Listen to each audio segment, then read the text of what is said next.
සීගිරිය සම්බන්ධව වීඩියෝ අවසන් නැහැ. අවසන් වීඩියෝ ටික. ඒ කියන්නේ 100 වෙනි වීඩියෝ ටික අවසන් කරන්න බලාපොරොත්තු වෙනවා සීගිරිය සම්බන්ධව. අවසන් වීඩියෝ ටික ටිකක් සංකීර්ණයි. අහපු ප්‍රශ්න වලට හැම දෙයකටම උත්තර සපයමින් තමයි වීඩියෝ ටික අවසන් කරන්නේ.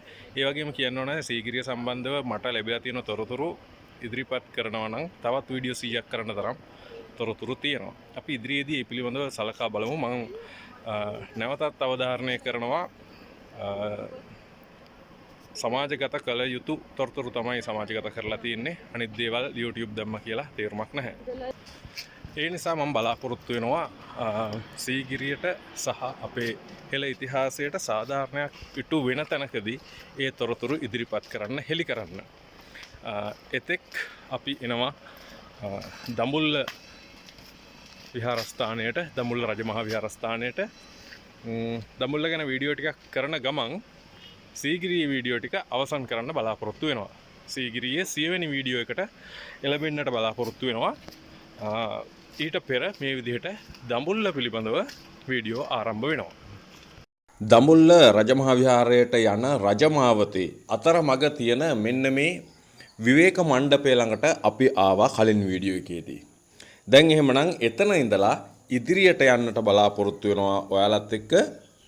විවේක මණ්ඩපයේ ඉඳලා විහාරස්ථානයට තියෙන දුර මොන වගේද, යන්නට තියෙන මාර්ගය මොන වගේද කියලා නරඹමින් ඉදිරියට යන අතරතුර අපි ඉතිහාසය පිළිබඳව පොඩි දැනුවත් වීමක් කරගමු. මෙන්න මේ විදිහට ලංකාවේ රජවරුන් අතින් මේ ගල්ලෙන විහාරස්ථානයක් බවට පත්වෙන්නට පෙර අනිවාර්යෙන්ම ප්‍රාග් ඓතිහාසික මානවයින් මේ ගුහාව තුල වාසස්ථාන තනාගෙන ඉන්නට ඇති කියලා සාධාරණ හැඟීමක් අපිට එනවා.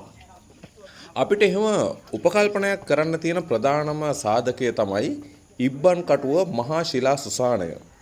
මේ සුසාන භූමිය මිහිදන්වන්නට ඇත්තේ මේ ආශ්‍රිතව හිටපු, ඒ කියන්නේ අලිගල, සීගිරිය, පොතාන, දඹුල්ල මේ ලෙන් තුල වාසය කරපු අපේ මුතුන් මිත්තන් වෙන්නට පුළුවන්.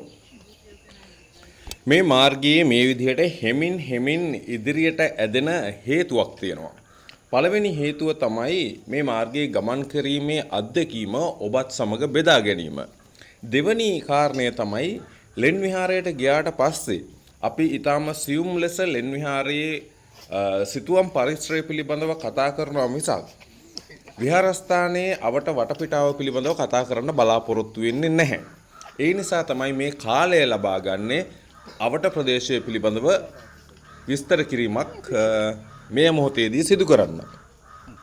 මේ මාර්ගයේ වැඩිමනත්ම පාවිච්චි කරන්නේ විදේශිකයින් විසින්. විදේශිකයින්ට ලෙන් විහාරේ නරඹන්න යන්න තමයි පාවිච්චි කරන්නේ.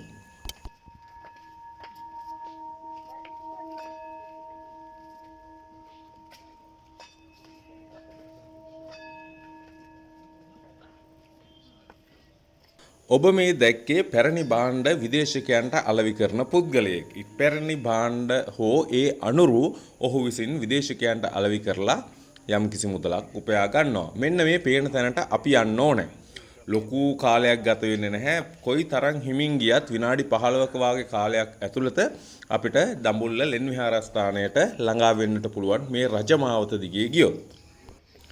ගාමිණී අබය, එහෙමත් නැත්නම් දුටුගැමුණු රජුගේ සහෝදරයා වුණු තිස්ස, එහෙමත් නැත්නම් සද්ධාතිස්ස රජතුමාගේ දරුවෙකු වුණු වට්ටගාමිණී අබය, එහෙමත් නැත්නම් වලගම්බා රජතුමා අනුරාධපුරයෙන් පිටත් වෙලා දකුණු ඉන්දියානු ආක්‍රමණිකයින්ගෙන් බේරෙන්න ඒ ප්‍රහාරවරින් බේරිලා ඉන්න බොහෝ වෙහෙසක් දරූ බව අපි කවුරුත් දන්න කතාවක්. මෙන්න මේ යුගයේදී වලගම්බා රජතුමාට ආරක්ෂාව පිණිස මේ වගේ ගල්ලෙන් පාවිච්චි කරන්න සිද්ධ වුණා. පසුව එතුමා නැවත අනුරාධපුර රජබවට පත් වුණාට පස්සේ තමුන්ගේ හිසට වහලක් සෙවණක් වුණු මේ ගල් ගුහාවල් බෞද්ධ පන්සල් බවට පත් කරන්න අමතක කළේ නැහැ. වලගම්බා රජතුමා දීර්ඝ කාලයක් පාවිච්චි කරපු දඹුලුගල ලෙන විහාරස්ථානයක් බවට පත් කරන්නට එතුමා කටයුතු කළා.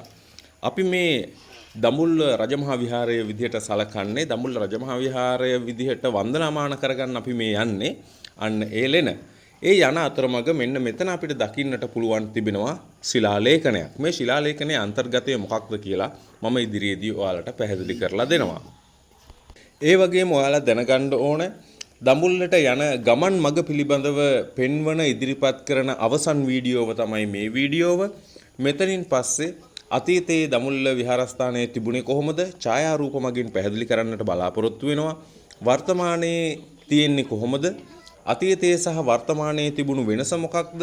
ඒ වගේම ලෙන් විහාරය ඇතුළත තිබෙන දර්ශන පෙන්වනවා. ඒ විතරක් නෙවෙයි ඒ සිතුවම් වල අන්තර්ගතය මොකක්ද? සිතුවම් කරපු පුද්ගලයා විසින් බලාපොරොත්තු වෙන්නේ මොකක්ද කියන එක. ඒ වාගේ එකින් එක සෑම දෙයක්ම ගලපමින් සංසන්දනය කරමින් අතීතයේ වර්තමානයේ ගලපමින් ඔබට කවදාවත් දකින්නට අසන්නට නොලැබුණු තොරතුරු අති විශාල ප්‍රමාණයක් ඉදිරිපත් කරමින් මේ වැඩසටහන ඉදිරියට කරන්නට බලාපොරොත්තු වෙනවා.